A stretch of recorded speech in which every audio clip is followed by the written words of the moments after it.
السلام علیکم فرینڈز، ناقابل یقین حقیقت اور حیرت انگیز صورتحال حرم کعبہ میں پہلا عشرہ رمضان المبارک کا حرم میں آخر کیا ہوا؟ پہلے عشرے میں حرم میں فرینڈز یہ ہوا ہے کہ 2.5 کروڑ زائرین، جن میں عمرہ کی ادائیگی بھی لوگوں نے کی، نمازیں بھی ادا کی اور سحری اور افطاری بھی کی۔ اتنا بڑا اجتماع کبھی بھی رمضان المبارک میں حرم شریف میں دیکھنے میں نہیں ملا۔ اس دفعہ تو ریکارڈ ٹوٹ گئے ہیں، اور میں آپ کو بتاؤں کہ اگر یہ پہلے عشرے میں مطلب 10 دن کے اندر رمضان المبارک ہے، حالانکہ آخری عشرے میں رش ابھی اور زیادہ ہوگا، لیکن یہ بھی ہو سکتا ہے کہ ابھی عمرہ ویزا بند ہونے کی وجہ سے رش مزید زیادہ نہ ہو۔ بہرحال پہلے عشرے میں اگر 2.5 کروڑ بندہ 10 دن میں حرم شریف میں گیا ہے مکہ پاک میں، تو آپ اس 10 دنوں کو 2.5 کروڑ سے ملٹیپلائی کر کے خود نکال لیں کہ پر ڈے میں کتنے افراد حرم شریف میں گئے ہیں۔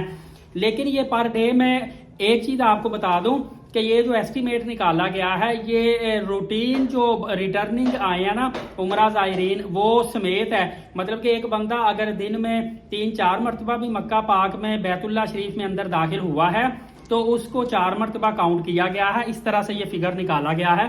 کیونکہ آرٹیفیشل انٹیلیجنسی کیمروں کی مدد سے یہ تمام تر فگر لیے گئے ہیں۔ اور یقین جانیں کہ حرم شریف کی اتنی بڑی توسیع ہوئی ہے، اس کے باوجود دیکھیے آپ اللہ کی قدرت کے اتنے لوگ کیسے سما سکتے ہیں۔ حرم شریف کی جتنی بھی چاہے توسیع ہوئی ہے، پھر بھی ایک لمٹ ہوتی ہے، ایک لمٹ سے زیادہ افراد مکہ پاک میں اندر بیت اللہ شریف میں داخل نہیں ہو سکتے۔ لیکن یہ اللہ پاک کی قدرت ہے، یقیناً اللہ کے فرشتے بھی ڈیوٹیوں پر مامور ہوں گے، اور اللہ تعالیٰ کا فضل اور کرم بھی خاص ہے۔ اور خوش قسمت ہیں وہ خادمین جنہوں نے بڑے اچھے طریقے سے تمام تر انتظامات کو سر انجام دیا ہے، اور 13,000 کے قریب ٹوٹل ورکرز تھے جنہوں نے بیت اللہ شریف اور اس کے ارد گرد ٹریفک کنٹرول سے لے کر صفائی کے انتظامات تک تمام تر کام سر انجام دیے ہیں۔ میں سمجھتا ہوں کہ جو بھی اللہ تعالیٰ کے گھر میں حاضری دیتا ہے وہ بہت بڑا خوش قسمت ہے، بہت بڑا خوش نصیب ہے،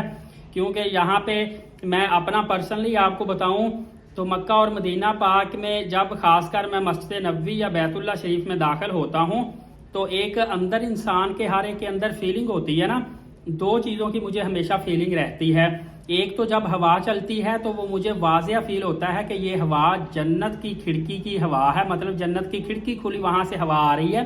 یہ وہ والی ہوا ہے۔ سیکنڈ نمبر پہ جب میں حرم مکہ یا حرم مدینہ کی سرزمین پہ مسجد میں قدم رکھتا ہوں تو مجھے یہ محسوس ہوتا ہے کہ یہ عام زمین نہیں ہے، بلکہ یہ جنت کی پاکیزہ زمین ہے۔ یہاں پہ میں آپ کو ایک پیغام بھی دینا چاہتا ہوں کہ آپ جو بیچارے لوگ جو ہے نا وہ بلیک میل ہو رہے ہیں، تقریباً 900,000 1200 ریال تک عمرہ ویزا کی فی پے کر رہے ہیں کہ کسی طریقے سے ہمارا موفا میں فیڈ کر دیں ہمارے جتنے بھی ڈاکومنٹس ہیں، تاکہ ہمارا موفا نکل آئے، ہمارا ویزا نکل آئے، کیونکہ نان ریفنڈیبل ٹکٹیں انہوں نے لی ہوئی ہیں، اور اگر ویزا نہ نکلا تو 1,60,000 سے 1,70,000 کے درمیان ٹکٹ تھی۔ تو لوگوں کا کہنا ہے کہ ہم چاہتے ہیں کہ چلے ہمارا 70-80 ہزار 1 لاکھ کا بھی ویزا نکلتا ہے ہم لے لیں، تاکہ ہماری 1.25-2 لاکھ والی ٹکٹ ضائع نہ ہو۔ اور دوسرا بڑی ان کی خواہش تھی کہ شعبان میں، بلکہ دسمبر اور جنوری سے لے کر لوگ جو تھے نا، میں نے آپ کو پیچھے بتایا تھا، دسمبر میں نے بتایا تھا کہ لوگ رک چکے ہیں عمرہ پر جانے کے لیے،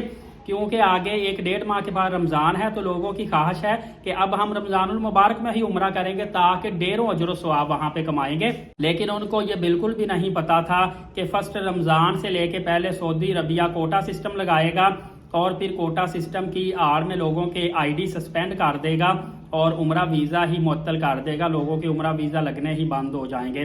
دعا ہے اللہ تعالیٰ میرے سبسکرائبر، میرے ویور کو بار بار بادب عمرہ کی سعادت نصیب فرمائے۔ نیکسٹ ویڈیو میں آپ کو اہم خبر دوں گا، انشاءاللہ سحری کے وقت ویڈیو اپلوڈ کی جائے گی۔ ابھی سے ایلیٹ ثاقب یوٹیوب چینل کو سبسکرائب کر کے بیل نوٹیفیکیشن کو آل کر لیں تاکہ وہ اپڈیٹ آپ مس نہ کر پائیں۔ نماز قائم کریں، نبی پاک صلی اللہ علیہ وآلہ وسلم پہ کثرت سے روزانہ درود پاک اور قرآن کریم کی تلاوت کیا کریں۔ اجازت دے، شکریہ، جزاک اللہ۔